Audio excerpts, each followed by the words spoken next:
Welcome to my channel. मैं doctor Ritu Jain, मैं एक होम्योपैथिक कंसल्टेंट हूँ और मैं आज आपको बताना चाहती हूँ एक्जिमा के बारे में, एक्जिमा के होम्योपैथिक ट्रीटमेंट के बारे में। तो होम्योपैथिक ट्रीटमेंट फॉर एक्जिमा मैं आज आपसे बात करूँगी कि एक्जिमा सबसे पहले होता क्या है और एक्जिमा के क्या कारण होते हैं, और इसके साथ साथ होम्योपैथिक ट्रीटमेंट्स भी बताऊँगी। तो एक्जिमा एक स्किन डिजीज बोल सकते हैं, डर्मेटाइटिस बोल सकते हैं, और ये जनरली टू टाइप्स की होती है, एक ड्राई एक्जिमा, एक वेट एक्जिमा। तो ड्राई एक्जिमा जो होता है वो होता है कि आपके स्किन में ड्राई रैशेस, पैचेस बन जाना, जिसमें आपको इचिंग भी हो, उसमें से कुछ आप इच करते हैं तो स्क्रैच भी दिखाई दे, और साथ ही साथ उसमें से कुछ फ्लोर टाइप के झड़े भी, तो वो उसको अपन बोलते हैं ड्राई एक्जिमा। अगर उसमें थोड़ा सा जो आपका पैचेस है वो अगर वेट है, थोड़ा सा उसमें इच करने में उसमें से कुछ सीरम टाइप का पानी जैसा निकल आना, समटाइम्स पस टाइप का निकल आना, तो उसको अपन बोलते हैं वेट एक्जिमा। तो एक्जिमा जनरली ईचिंग के साथ में होता ही होता है, उसमें आपको ईचिंग होती है, फिर अगर वो वेट है और अगर वो थोड़ा सा इरोट हो चुका है तो उसमें पेन भी आ जाता है और समटाइम्स ब्लीडिंग भी हो जाती है, बट वो रेयर केसेस में होता है। तो एक्जिमा में मैं बात करूंगी कि ये आजकल एक्जिमा जो है किसी भी एज ग्रुप में हो जाता है, पर्टिकुलर कोई एज नहीं होती है कि आपको इस इतने ही एज वालों को ही मिलेगा, कि फीमेल्स में ज़्यादा मिलेगा कि मेल्स में ज़्यादा मिलेगा। वो डिपेंड करता है आपकी कॉजेज पे। जैसे कुछ कॉजेज होते हैं, जैसे कि डिटर्जेंट वगैरह की वजह से एक्जिमा होना, तो वो जनरली फीमेल्स में मिलता है। तो मैं आज आपको उसके बाद अब कॉजेज बताती हूँ कि क्या क्या कॉजेज होते हैं एक्जिमा के, क्या कारण होते हैं एक्जिमा के। तो सबसे पहले जो कारण होता है, हाउस डस्ट वगैरह हो जाती है, घर में जो डस्ट या माइट्स होते हैं, चूहे वगैरह घूमते हैं, उसकी वजह से जो इन्फेक्शन होते हैं, तो उसकी वजह से एक्जिमा हो जाना। फिर कुछ फूड होते हैं जिनके खाने की वजह से भी कई बार लोगों को देखा गया है कि एक्जिमा हो जाता है। कुछ पॉलेंस ग्रेन होते हैं जिसकी वजह से एक्जिमा होता है। कुछ फैब्रिक्स होते हैं, जैसे कि कुछ लोगों को पर्टिकुलर सिंथेटिक फैब्रिक्स सूट नहीं करता है, वो कंटिन्यूस पहनने की वजह से, और स्पेशली अगर वो गर्मियों में पहन लेते हैं, कुछ ज्वेलरीज होती है तो वहाँ पर वो एक्जिमा का रूप ले लेती है। तो वो सारी चीज़ें जो होती है, साथ ही साथ कोई सोप्स आपको नहीं सूट करी, बहुत हार्ड सोप यूज़ कर रहे हैं, अगर आप कुछ कॉस्मेटिक्स यूज़ कर रहे हैं ऐसे जिसके कारण आपको एक्जिमा हो जाता है। कई बार आपने देखा होगा गर्मियों में पसीना आता है, स्वेटिंग होती है, तो फोल्ड्स में स्पेशली आपको जो है एक्जिमा हो जाते हैं, वहाँ इचिंग स्टार्ट हो जाती है और वहाँ पर एक्जिमाज हो जाते हैं। कई बार पानी से भी एक्जिमा होता है। पानी जनरली आपने मेड्स को देखा होगा, ज़्यादा पानी में काम करने की वजह से, वो लेडीज़ें जो ज़्यादा पानी में काम करती हैं तो उनके फिंगर्स के बीच में एक्जिमा होता है, पैरों के भी टोज के बीच में आपको दिखाई देगा, हैंड में भी दिखाई देगा। तो जनरली जो पानी की वजह से जो एक्जिमा होता है वो आपके हैंड्स और लेग्स में होता है। तो ये जो होता है वेट एक्जिमा, जनरली कई बार देखा जाता है, ड्राई एक्जिमा नहीं होता है।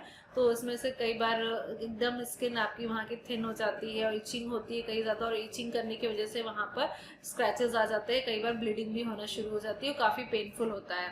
देन इसके अलावा जो कॉज होता है, कई बार देखे गए हैं कि स्ट्रेस की वजह से भी एक्जिमाज हो जाते हैं, क्योंकि कहीं ना कहीं इमोशनल डिस्टर्बेंस की वजह से, स्ट्रेस की वजह से भी एक्जिमा दिखाई देते हैं।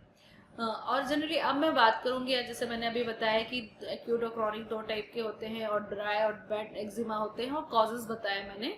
तो अब मैं बताऊंगी होम्योपैथिक ट्रीटमेंट इसका। तो होम्योपैथिक ट्रीटमेंट भी काफ़ी अच्छा ट्रीटमेंट होता है, बहुत अच्छा बेस्ट होम्योपैथिक ही ट्रीटमेंट होता है, क्योंकि जनरली एलोपैथिक में उनको ट्यूब्स लगाने के लिए दिया जाता है, एंटीबायोटिक ट्यूब्स होती हैं। एंटीबायोटिक ट्यूब्स क्या करता है, उसको सप्रेस कर देता है, जो कि कहीं ना कहीं दूसरी जगह से वो निकलता ही है और उससे ज़्यादा बड़ा रूप लेके निकलता है। और इसके लिए ऊपर से ऑइंटमेंट्स के अलावा कोई और ट्रीटमेंट होम्योपैथिक में नहीं होता है एक्जिमा के लिए इतना अच्छा। और स्टेरॉइड्स वगैरह दिए जाते हैं जिससे आपको रिजल्ट्स तो तुरंत दिखाई देते हैं, बट वो बहुत ज़्यादा साइड इफेक्ट वाले होते हैं, आगे जाके आपके लिए बहुत हार्मफुल हो जाता है वो ट्रीटमेंट। तो एक्जिमा के लिए, आप स्किन डिजीज के लिए होम्योपैथिक ट्रीटमेंट सबसे बेस्ट होता है। कोई टाइम टेकन नहीं होता है, आप स्टार्टिंग में ट्रीटमेंट आगे लीजिए तो कोई प्रॉब्लम नहीं होती। आप अपनी सीवियरिटी को बढ़ा के आएंगे तो वो टाइम लेगा ही। तो अब मैं आपको बताती हूँ होम्योपैथिक ट्रीटमेंट्स। तो होम्योपैथिक ट्रीटमेंट्स में बात करूँ तो सबसे अच्छी मेडिसिन, जैसे अब मैं ड्राई एक्जिमा पे पहले बताती हूँ, जो ड्राई एक्जिमाज होते हैं तो उनके लिए क्या क्या मेडिसिन होती हैं। तो ड्राई एक्जिमा की स्पेशली मेडिसिन होती है, अगर आपके स्कैल्प पे हो रहा है, स्पेशली स्कैल्प पे भी एक्जिमाज होते हैं, तो स्कैल्प पे हो रहा है अगर, तो विनका माइनोरा जो मेडिसिन है वो स्पेशली स्कैल्प के लिए होती है। फिर पेट्रोलियम मेडिसिन होती है। पेट्रोलियम जो है ड्राई एक्जिमा के लिए सबसे अच्छी मेडिसिन होती है। अगर आपको ड्राइनेस बहुत ज़्यादा है, आपकी स्किन बहुत ज़्यादा ड्राई हो रही है, और स्पेशली ठंड के समय स्किन ज़्यादा ड्राई होती है, तो ठंड के समय में अगर आपको एक्जिमा हो रहा है और वो ड्राई है काफ़ी, आपके हैंड्स जनरली ये जो पोर्शन होता है उसमें सबसे ज़्यादा देखा गया है कि आपकी पूरी स्किन की लेयर निकलने लग जाती है ड्राइनेस की वजह से, इतनी ज़्यादा ड्राई और कटे फटे आपके हाथ हो जाते हैं, आप कोई काम नहीं कर पाते हैं, आप नाइफ नहीं पकड़ पाते हैं। तो लेडीज़ों को, फीमेल्स में जनरली अगर ये चीज़ होता है तो काफ़ी पेनफुल हो जाता है वो नॉर्मल घर के रूटीन के वर्क करने में। तो जो ड्राई एक्जिमा होता है उसके लिए सबसे अच्छी मेडिसिन हो जाती है पेट्रोलियम। पेट्रोलियम मेडिसिन जो है बहुत बेस्ट मेडिसिन है। देन इसके अलावा और भी मेडिसिन है जैसे कि सल्फर, सोराइनम। तो ये सारी मेडिसिन जो हो जाती हैं आपके ड्राई एक्जिमा के लिए होती है। अब मैं बात करती हूँ वेट एक्जिमा की। वेट एक्जिमा मतलब वहाँ पर थोड़ा सा मॉइस्चर है, साथ साथ में कहीं पस डिस्चार्जेस हैं या थोड़ा वाटरी थिकी स्टिकी डिस्चार्जेस अगर आ रहे हैं तो उसको अपन बोलते हैं वेट एक्जिमा। तो वेट एक्जिमा जो है तो उसके लिए जो मेडिसिन होती हैं स्पेशली ग्रेफाइटिस मेडिसिन होती है। अगर आपको ग्रेफाइटिस मेडिसिन है अगर देना है तो उसके लिए ज़रूरी होता है अगर आपके जो फोल्ड्स होते हैं बॉडी के जो फोल्ड्स की जगह वाली जगह पे अगर आपको एक्जिमा हो रहा है और साथ में वो वेट एक्जिमा है और तो वो होती है उसके लिए मेडिसिन। और जनरली जो ग्रेफाइटिस का पेशेंट होता है वो थोड़ा सा ओबेज होता है, थोड़ा हेल्दी होता है, मोटा होता है। तो ऐसे लोगों में अगर एक्जिमा आपको फोल्ड्स पे दिखाई दे रहा है, वेट एक्जिमा है, तो उसके लिए मेडिसिन हो जाती है ग्रेफाइटिस।